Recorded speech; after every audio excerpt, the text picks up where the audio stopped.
नगर निकाय और पंचायत चुनाव की तारीखों का ऐलान भले ही अभी नहीं हुआ हो, लेकिन भारतीय जनता पार्टी ने चुनावी तैयारियां तेज कर दी है। अजमेर के भुनावा स्थित भाजपा संभाग कार्यालय में चुनाव संचालन समिति की संगठनात्मक बैठक आयोजित हुई। बैठक की अध्यक्षता पूर्व प्रदेश अध्यक्ष एवं अजमेर संभाग प्रभारी अशोक परनामी ने की। बैठक में संभाग के 6 जिलों से विधायक, पूर्व विधायक, सांसद, जिलाध्यक्ष और वरिष्ठ पदाधिकारी शामिल हुए। अशोक परनामी ने कहा कि भाजपा केंद्र और राज्य सरकार के विकास कार्यों को लेकर जनता के बीच जाएगी। उन्होंने स्पष्ट किया कि टिकट उसी कार्यकर्ता को मिलेगा जो जिताऊ, टिकाऊ और संगठन के प्रति समर्पित होगा। इस दौरान डॉक्टर ज्योति मिर्धा ने हनुमान बेनीवाल पर भाजपा से नाराज होकर बागी नेताओं को साथ जोड़कर राजनीतिक लाभ लेने का आरोप लगाया है। उन्होंने दावा किया कि नागौर में आरएलपी और कांग्रेस का प्रभाव कमजोर हुआ है तथा भाजपा निकाय और पंचायती राज चुनाव में बेहतर प्रदर्शन करेगी। देखिए काम के आधार पर हम जनता के बीच में जाएंगे, चाहे हमारी केंद्र की सरकार हो चाहे हमारी प्रदेश की सरकार हो।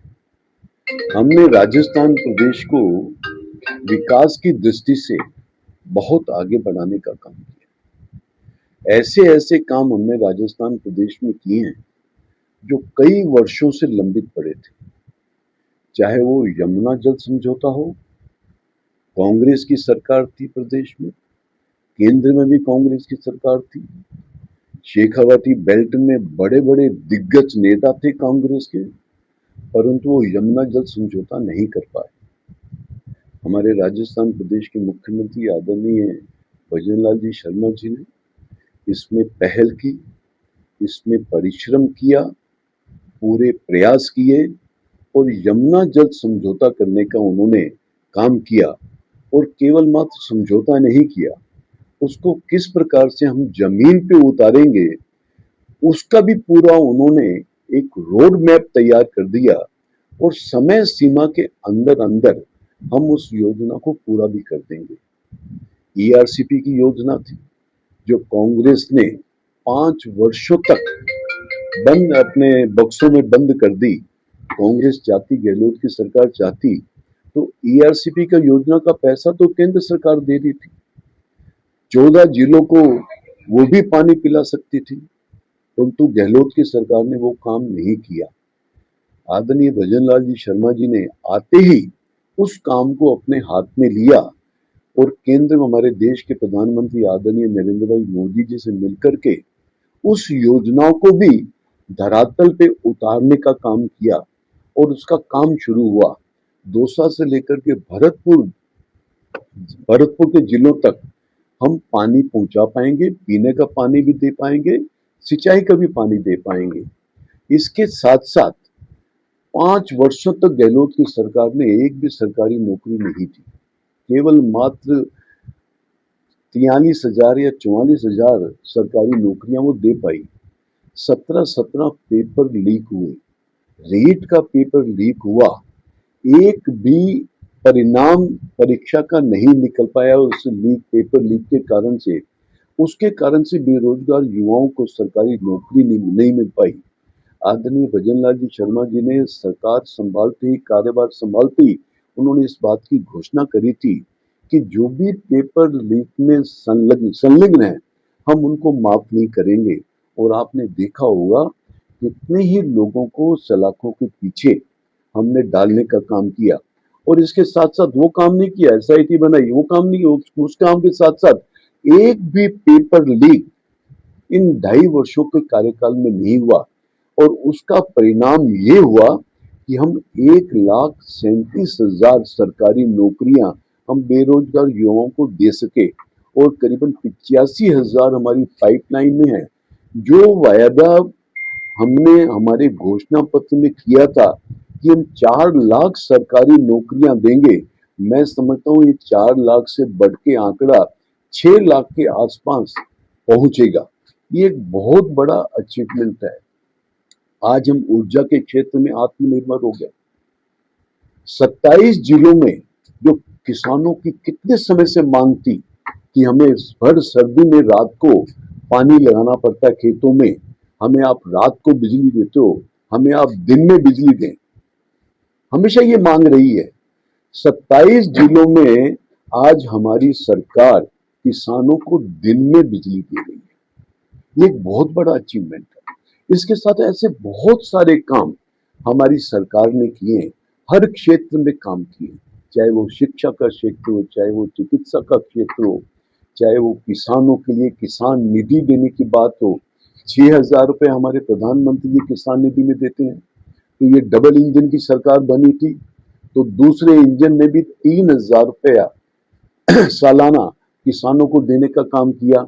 और अभी मुख्यमंत्री जी ने कहा कि जो बाकी 3,000 मुझे देने हैं वो भी मैं बहुत ही जल्दी किसानों को दूंगा। तो किसानों को 12,000 रुपया उस किसान निधि के रूप में मिलेगा।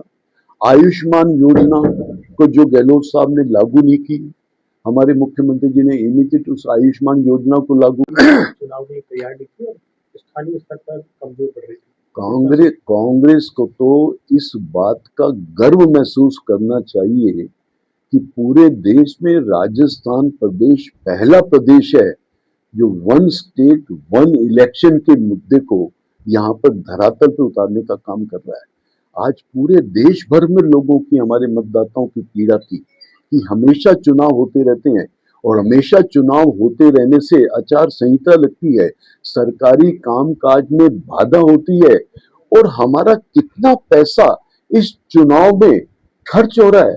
हमारे देश के प्रधानमंत्री आदरणीय नरेंद्र भाई मोदी जी ने तो बहुत समय पहले कह दिया था कि वन नेशन वन इलेक्शन की दिशा में हम जाएंगे। उन्होंने कमेटी भी बना दी। मैं समझता हूँ कमेटी की रिपोर्ट भी आ जाएगी और जो प्रधानमंत्री जी ने जो संकल्प लिया है कि हम वन नेशन वन इलेक्शन पूरे देश में कराएंगे, प्रधानमंत्री जी वन नेशन वन इलेक्शन कराएंगे और राजस्थान प्रदेश में छोटी हमारी जो निकाय चुनाव है उसमें पहल करने का काम किया और राजस्थान प्रदेश भारतवर्ष का पहला प्रदेश बना जिसमें वन नेशन वन इलेक्शन होने जा रहा है। यदि उसमें थोड़ी बहुत देर भी हुई तो उसकी ऐसी बात नहीं है। और गहलोत साहब अपने गिरेबान में झांक कर क्यों नहीं देखते? उन्होंने छोटी निकायों के चुनाव कितने डिले किए थे, 2-2 साल तक उन्होंने चुनाव नहीं कराए थे। तो गहलोत जी को बहुत सोच समझ के बोलना चाहिए। और गहलोत जी का क्या है, उन्होंने तो अभी धर्मेंद्र प्रधान का इस्तीफा मांग लिया नीट के मामले में। क्या रीट का पेपर राजस्थान प्रदेश में लीक नहीं हुआ था? तब उन्होंने क्यों नहीं इस्तीफा दिया था? तब डोटासरा जी ने क्यों नहीं इस्तीफा दिया था? तब तो डोटासरा जी ने कहा था कि साहब मैं शिक्षा मंत्री हूं, रीट का पेपर लीक हुआ है तो मैं थोड़ी एग्जाम कराता हूं। ये जो दोहरी जो उनकी जो नीति है ना कांग्रेस की, जनता उसको अच्छी तरह समझती है। संगठन और जनप्रतिनिधि आगामी दिनों में चुनाव भी आयोजित होने वाले हैं, इस तरह की बैठक है और क्या कार्यकर्ताओं को संदेश? देखिए, आज अजमेर संभाग की बैठक है और ये बैठक जो हमारे अभी नगर निगम, नगर निकाय, नगर परिषद और पंचायत समितियों, जिला परिषद के जो अभी चुनाव होने वाले हैं उन चुनावों को दृष्टिगत रखते हुए आज हम बैठक कर रहे हैं। इस बैठक में पूरे डिवीजन के 6 के 6 जिलों के हमारे जिलाध्यक्ष, पूर्व जिलाध्यक्ष, जिले के प्रभारी, जिले के हमारे प्रभारी, हमारे सभी जो जनप्रतिनिधि हैं, विधायक, पूर्व विधायक, विधायक प्रत्याशी, सांसद, पूर्व सांसद, इसके साथ हमारे प्रधान, जिला प्रमुख, पूर्व जिला प्रमुख, इन सभी इस श्रेणी के लोगों को आज हमने बुलाया है और शुद्ध रूप से चुनाव को दृष्टिगत रखते हुए हम किस प्रकार से हमारी सभी नगर परिषद बनाए, हमारी नगर पालिकाएं बनाए, हमारे नगर निगम बनाए और हमारे जिला प्रमुख हम बनाए, उसको दृष्टिगत रखते हुए आज की ये बैठक बुलाई गई है। उसमें विस्तार से हम चर्चा करेंगे। किस तरह की चर्चा रहने वाली है? कार्यकर्ताओं को क्या? देखिए, भारतीय जनता पार्टी इस बात को बहुत अच्छी तरह समझती है कि युवा ही हमारे देश का भविष्य है, युवा ही हमारी ताकत है। तो भारतीय जनता पार्टी हमेशा युवाओं के साथ रही है, युवाओं के दुख सुख में रही है, युवाओं को किस प्रकार से हम आगे बढ़ा सकते हैं, उस दिशा में रही है। Startup India, made in India, make in India कौन लेके आया? क्या कांग्रेस लेकर आई? भारतीय जनता पार्टी लेके आए। हमारे देश के प्रधानमंत्री आदरणीय नरेंद्र भाई मोदी जी लेके आए। आज जो स्टार्टअप इंडिया जो पूरे देश में चला, कांग्रेस का कार्यकाल देख लीजिए और हमारा कार्यकाल देखिए। इस स्टार्टअप इंडिया के माध्यम से आज हमारा युवा कितना आगे बढ़ा। आज हमने मुद्रा योजना के माध्यम से बेरोजगार युवाओं को पहले हमने 10 लाख का बिना किसी गारंटी के लोन देते थे, आज हम 25 लाख का बिना किसी गारंटी के लोन दे रहे हैं। उससे बेरोजगार युवा लोन लेकर के अपनी आजीविका चला रहे हैं, अपने उद्योग चला रहे हैं और रोजगार भी देने का काम कर रहे हैं। तो युवाओं के लिए काम यदि किया तो भारतीय जनता पार्टी ने ही किया। संगठन में जो पद पर बैठे हैं उनको भी उतना ही मौका मिले। देखिए, जो भी भारतीय जनता पार्टी का कार्यकर्ता है, जो जिताऊ है, जो टिकाऊ है, उसको टिकट मिलेगा। धरातल पर जो छोटे मुद्दे काम करते हैं, सड़क, नाली, पानी, बिजली, उनको लेकर कितना तैयार है बीजेपी? देखिए, हमारी सरकार ने छोटा काम भी किया है, बड़ा काम किया है। किस प्रकार से हम जनता को ईज कर सके, जैसे कहते हैं ना ईज, मतलब उसको सहूलियत दे सकें, हमारी सरकार ने की है। आज सड़कों का जाल यदि बिछाया है तो हमारी सरकार ने बिछाया है। आज राजस्थान प्रदेश में आप कहीं भी चले जाइए, आपको सबसे अच्छी सड़कें मिलेंगी।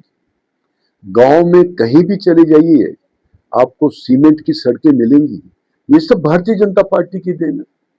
कांग्रेस ने तो खड्डे दिए हैं और भारतीय जनता पार्टी ने मजबूत सड़कें दी हैं। सर, आप युवाओं की भी बात कर रहे हैं कि पहला तो ये है कि कमज़ोर स्थिति में आज की तारीख में बीजेपी वहाँ पर नहीं है।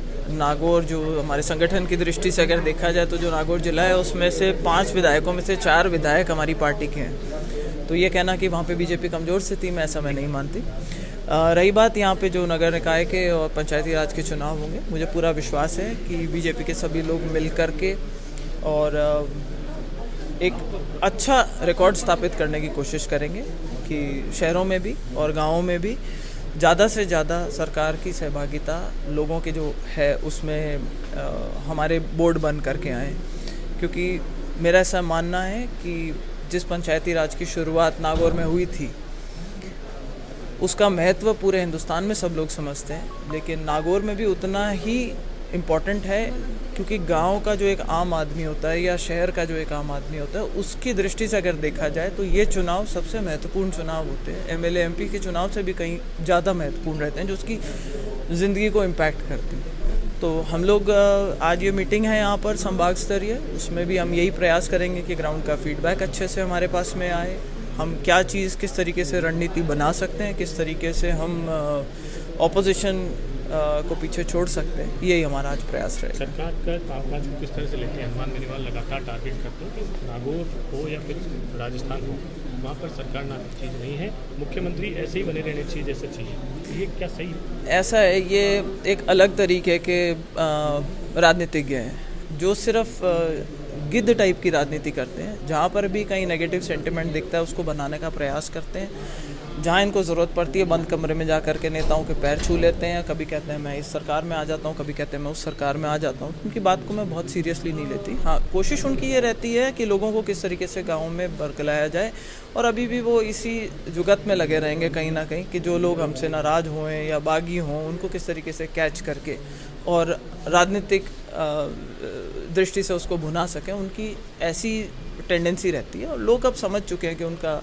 आप देखिए कि अगर आज जो मैं बोला लक्ष्मण जी हैं, चाहे मंजू जी हैं, चाहे रेवत जी हैं, ये लोग जिस एरिया से आते हैं वहाँ पे सो कॉल्ड ऐसा कहा जाता था कि आरएलपी का बहुत ज़्यादा प्रभाव है, लेकिन आज आप देखने को मिलता है कि वहाँ पे आरएलपी काफ़ी कमज़ोर हो चुकी है। और कांग्रेस की बात करें तो राजस्थान में बीजेपी का जो मुख्य विरोधी दल है वो आज भी कांग्रेस है, लेकिन नागौर में देखें तो उसकी स्थिति भी काफ़ी ख़राब है। तो उस दृष्टि से मुझे लगता है इसका पूरा फ़ायदा बीजेपी को मिलेगा और नागौर में बहुत अच्छी परफॉर्मेंस रहेगी। जी, थैंक यू।